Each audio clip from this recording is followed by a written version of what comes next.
I think Arch could have probably enjoyed being a wide receiver, but at some point you look around going, who's going to throw it to me? And so he had a lot of other friends who were pretty good receivers too. Said, all right, Arch, you might have a good arm. Let's go with that.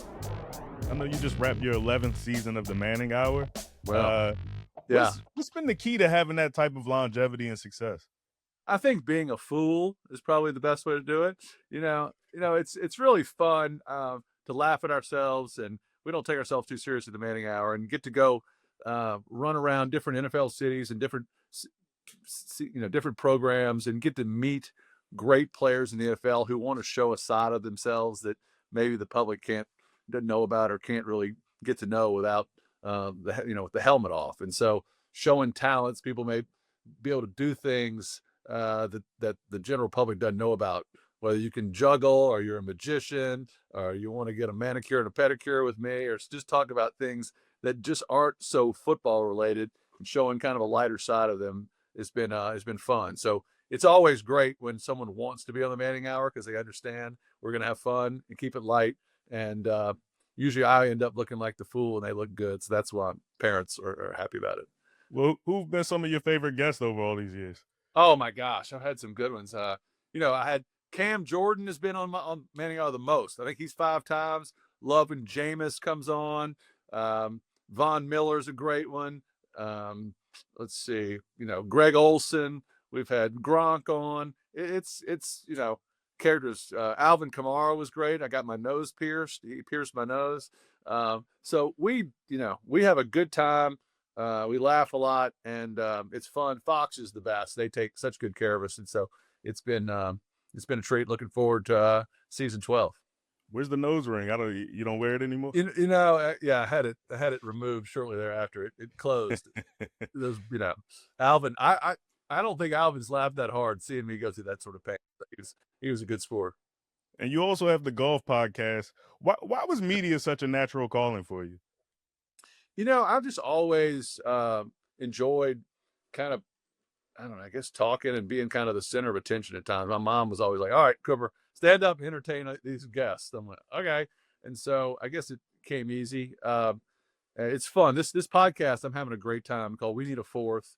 Doing with Brian Baumgardner, who's Kevin from The Office, and Kenny Mayne, longtime ESPN guy who's funny and irreverent. And so all three of us love golf, and some are better than others, but we love talking to people who love golf and their passion and why they like it. And we're not talking about, grip strength and, club head selection. We're talking about experiences, funny things that happens, relationships. And we've had some great guests on the show so far. Some comedians, some actors, some chefs, some golfers. And so it's been really fun. Did you guys happen to break down the LeBron James swing? I'm sure you got a good kick out of that. LeBron is on our wish list to come on the show. I'm gonna wait till after the season. I think he'll join us because he is obviously, in a short period of time, got the golf bug. He is hooked. Yeah. And so, anybody that can laugh at themselves would do well on both the Manning Hour and We Need a Fourth. So we don't take ourselves too seriously. We talk about fun stuff, and then they make fun of us a lot. We had Max Home on the other day, and he was breaking down, Kenny's swing, my swing, and Brian, and he was not kind. And that media itch, like football, runs in the family. Are you and your brothers at all competitive in your media careers? That's a good question. I think we're probably competitive in everything we do, but to a lesser extent as you get older. I mean, we pull for each other. It's not like one's trying to do better than the other.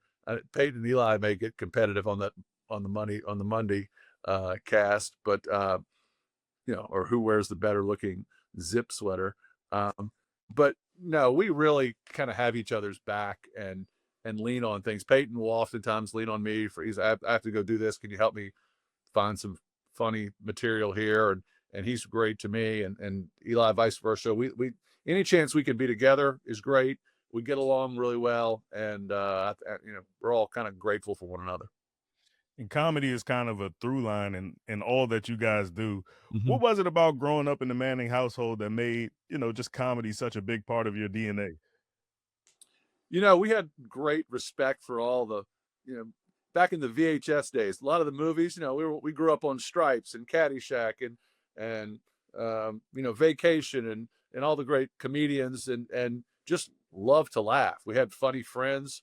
We made movies at home. We just enjoyed laughing at each other. And so um, it's and I've raised my children the same way. I have my youngest son is a funny child. I mean, just you know, I remember I used to get my report card. We come home like, Cooper is a delight to have in class. He's funny. He's engaging. C minus. And my parents are like, what do we? How do we? What do we do with that? So um, it's it's just kind of part of our DNA, and I think you know making people smile, making people laugh, making people enjoy themselves is far more interesting to me than trying to be too serious.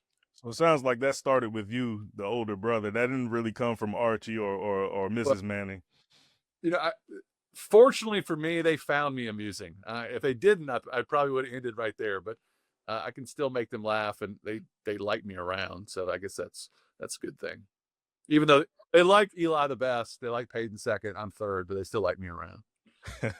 I was going to ask if any of that trickled down to Arch or his siblings. You said that your youngest, he's the comedian of Yeah, that bunch. and I've been impressed with Arch. Some of his post game comments. He's had some pretty funny things on the mic. So he's had interesting interviews, and you know, Arch is probably not the guy who's going to be in the center of the room telling jokes, but he is certainly someone who's going to be laughing at a lot of things. He appreciates humor. He likes surrounding himself with entertaining and funny guys. And yeah, his brother Hyde is a card. I mean, speaking of passing down those traits, Arch clearly got some of your athleticism as a wide receiver, right? Well, I'm curious, what made him go the quarterback route? Why didn't he follow in your shoes as a receiver? He liked playing everything growing up. We were big.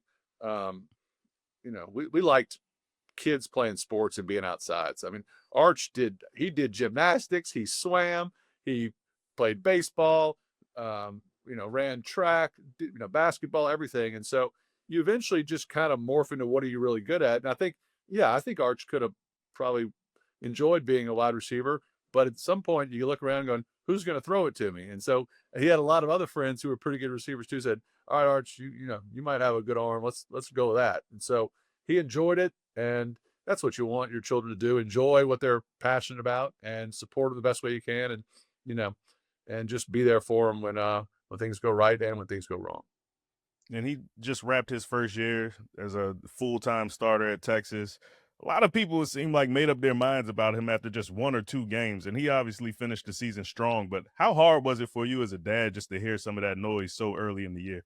Yeah, that's an adjustment. It's not nice when they're saying about your brothers, but it's probably a little different when they're saying about your children. But kind of like him, you just kind of put your head down and listen to people that you trust, and not the noise, and you just be supportive for him. So it's there's more of that coming. There's a lot more um, negative chatter. It's part of the deal, and it's happened to a lot of players over the years. It's just kind of a thing you have to go through. I'm not sure why, but it is something you have to go through.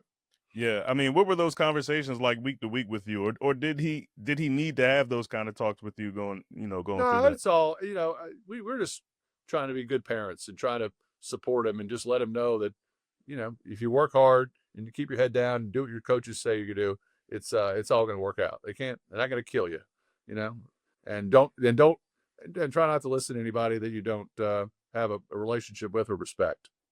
And the landscape of college football is so much different now than when you were a recruit and your brothers went through it. Uh, how much different from your lens is the student experience now, student athlete experience? It's being an athlete in college is a full-time job, and if you don't love it, it's probably not going to be very fun. I mean, just that all the off-season training, the running, the time in the facility, just the behind the scenes stuff, the meetings and the preparation that goes into it. It's remarkable. So I have great respect for anybody who plays a college sport, um, and I just want to make sure when they do have the time to get away from it a little bit, they enjoy themselves, and you want to be a college kid and have fun and be with your friends and make friends outside of the football facility, and and not get too caught up in the week to week of did we win, did I play well, or did we win or lose. Just try to enjoy the whole thing. It's neat to be able to go, on the road and play in Athens. You may not win, but hey, it's an experience and you're going to be better for it. It's great to be, playing a bowl game against Michigan. Those are great experiences. Enjoy it and try not to look at it as work, and try to enjoy it and make it as fun as you can.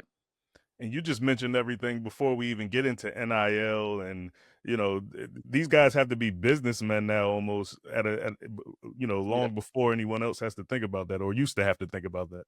Yeah, that's kind of a sad part of it. I mean, I'm glad some people can, uh, make some money and, and and prosper in that sense. But at the same time, it's still supposed to be college, and you're supposed to, have your eye on growing up and maturing and become a better version of yourself and making friends. And um, I'm it's not a professional, it feels like it's turning more into a profession, a professional flavor, but it's still college and it's a great time. And I know Arch is really lucky to have, um, been in the same place and watched, it's been fun for his parents to watch him grow and become a better version of himself and surround himself with really talented people at Texas. They've been great to us and been great to him.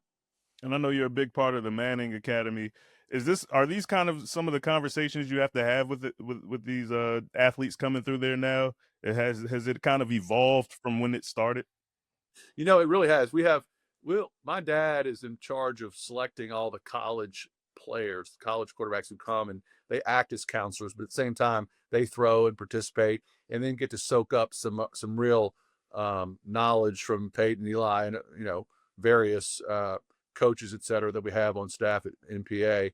And yeah, no, you're talking about things that are real life stuff. You're talking about, obviously, defenses and how to prepare, but there's some, how to handle your business and how to, how to be a leader of men and how to handle outside distractions. Those are things and topics that certainly we get into. And it's great for these kids, these 45 or so college players who come down there and get to know one another. These are guys, it's not too often where a quarterback from South Carolina is going to be sitting next to the quarterback from Oregon, and they get to hang out and become friends. And, that's good stuff, and ask each other questions and how do you do things. And there's some lifelong friendships that'll be developed at the Manning Pass Academy that, we're lucky to be responsible for. What were the conversations like with Arch when kind of weighing the decision after this season whether to go on to the next level, or was that ever a question at going into We, this year? we never even discussed it. It's fun. I just assumed everybody thought he would come back, and someone called. It's funny how the world works. I had a guy call me and said, "Hey, I'm just curious, is Arch coming back?" I said, "Yes." And then he put something out, and someone else called me and said, "Hey, this guy's saying he's coming out. Are you sure? Is it real?" I go, "Yeah, he's playing back in Texas." So I never even asked Arch. I just kind of knew that he wanted to, he was ready to play more football as a Longhorn. How exciting was it to watch Ole Miss on this CFP run? I'm sure that was pretty big for the It Manning family. it was great. Really fun to see so many great friends and family who've um, got to enjoy that whole year. Pete Golding is a good friend. Thrilled for him to be taking over the helm as the head coach at Ole Miss, and he recruited Arch when he was at Alabama, so got to know him really well. And it's that's what's great about college sports is the relationships you make. And it's funny, you don't pull for teams as much as you pull for people.